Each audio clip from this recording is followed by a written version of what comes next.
போனீங்க? 8 பேரா போன சாமி. 8 பேரா போனீங்கல்ல? ஆமா. இப்ப எத்தனை பேரா வந்திருக்கீங்க? இப்போ அதே 8 பேரா தான் வந்திருக்கோம். இந்த கை குழந்தை உங்களுக்கு எப்படி கிடைச்சது?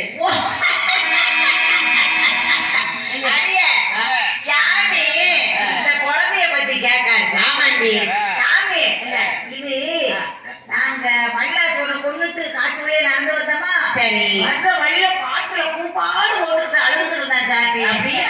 இறக்கப்பட்டு பிள்ளையை தூக்கிட்டு வந்துட்டோம். அப்படியம்மா? காட்டுல கண்டெடுத்த பிள்ளை சுவாமி. சரி, காட்டுல கண்டெடுத்த உள்ள அப்ப குவா குவான்னு அழுத புள்ள இப்ப அமைதியா இருக்க என்ன விவரம்? அமைதியா இருக்குன்னா பையனோட நல்ல தலைக்கு பஞ்சடிச்சு எனக்கு நல்ல பாலை குடிச்சிருக்காங்க. நல்ல பையன் எப்படி அழுவா? பிள்ளைக்கு பால் கொடுத்தது யாரு? நாங்க தான் கொடுத்தோம். கொடுத்தீங்கல்ல? கன்னி தன்மை இழந்துட்டீங்கல்ல? ஏன்? கன்னி பெண்களாகப்பட்ட உங்களுக்கு எப்படி பால் சொரிந்தது?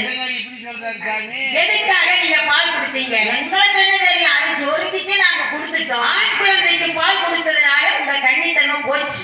உங்களை பாபா கல்யாணம் கட்ட மாட்டாரா? பூலோகத்துக்கு போங்க. சாமி, இது நல்லா இல்ல. நீங்க எங்களை மோசம் பண்றீங்க. நான் ஒரு நாள் மோசம் பண்ண மாட்டேன். உங்களை தேடி பூலோக மக்கள் எதிர்பார்த்து காத்துக் கொண்டிருக்கிறார்கள். அப்படியா? ஆகவே நீங்கள் பூலோகத்துக்கு போக வேண்டும் ஆமா என்று சொல்ல பார்த்தார்கள் பெண்கள். சுவாமி, நாங்கள் பூலோகம் போவதாக இருந்தால் என்ன பெண்களே? ஆக்கு வரோம், அழிக்கு வரோம், ஆக்கு வரோம், அழிக்கு வரோம், அதிக வரோம் வேண்டும் சுவாமி, அழிக்கு வரோம் வேண்டும் சாமி, வெல்லும் வரோம், கொல்லும் வரோம், வெல்லும் வரோம், கொல்லும் வரோம், ஓடி வரோம், கொடுக்க வேண்டும், ஓடி வரோம், கொடுக்க வேண்டும் என்று கேட்க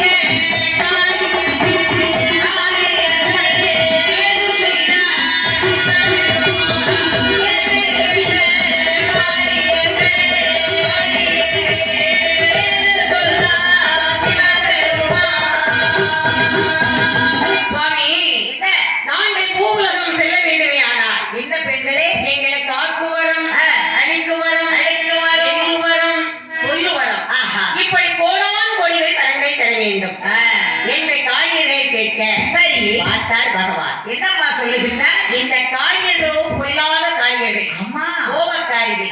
கொடிய வரத்தை கொடுப்போமே ஆனால் பூலோக மக்களை அழித்து நாசம் செய்து விடுவார். அதனாலே ஆகவே இவர்களுக்கு முத்து வரத்தை கொடுக்க வேண்டும் என்று சரி தன்னிடத்திலே இருக்கப்பட்ட முத்துக்களிலே 21 வகை முத்துக்களை எடுத்தார். சரி, அதில் 7 7ஆ 3 வகையா பிரித்தார். 3 விதமா பிரிச்சார். அந்த 7 வகை முத்தை எடுத்தார். மங்கையின் கருத்திலே கொடுத்து, என்னம்மா இந்த